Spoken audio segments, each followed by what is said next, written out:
ఇక నెక్స్ట్ ప్రోమోలో విహారీ రూమ్ లో షర్ట్ వేసుకుని బటన్స్ పెట్టుకుంటూ ఉండగా అంతలో సహస్ర వెనకాల నుంచి వచ్చి చాలా హ్యాపీగా వెనక నుంచి విహారీని హక్ చేసుకోగానే వెంటనే విహారీ షాక్ అయిపోతూ చాలా టెన్షన్ గా సహస్ర వదులు అని బలవంతంగా సహస్రని వెనక నెట్టి ఏంటి నువ్వు చేస్తున్న పని అని అరుస్తూ ఉంటాడు. అదే సమయానికి యమున వాళ్ళ రూమ్ మీదుగా వెళ్తూ విహారీ సహస్రని అరుస్తూ చూసి షాక్ అవుతూ ఉంటుంది. ఇక సహస్ర అది కాదు బావా నేనే కదా హక్ చేసుకుంది అని అడుగుతూ ఉంటుంది. అయితే అని విహారీ అడుగుతూ ఉండగా ఏంటి బావా ప్రేమగా వచ్చి హక్ చేసుకుంటే అలా నెట్టేస్తున్నావు అని అడుగుతూ ఉంటుంది.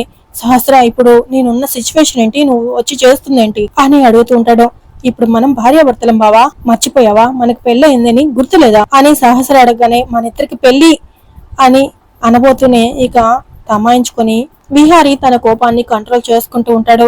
ఇక యమున వీళ్ళ మాటలన్నీ కూడా విని అక్కడి నుంచి కింద హాల్లోకి వెళ్లి కూర్చుని విహారీ లక్ష్మిని పట్టుకున్న విషయాన్ని తలుచుకుంటూ చాలా సీరియస్ గా ఆలోచిస్తూ ఉండగా అంతలో అక్కడికి లక్ష్మి వచ్చి అమ్మ గుడికి వెళ్ళొస్తాను అని చెప్పేసి లక్ష్మి వెళ్తూ ఉంటుంది.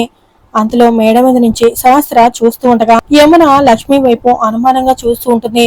అంతలో విహారీ కూడా వచ్చి అమ్మ నాకు చిన్న పని ఉందమ్మా నేను వెళ్ళొస్తాను అని చెప్తూ ఉంటాడు. ఇక అంతలో అంబిక అటుగా వెళ్తూ విహారీని చూస్తూ ఉంటుంది.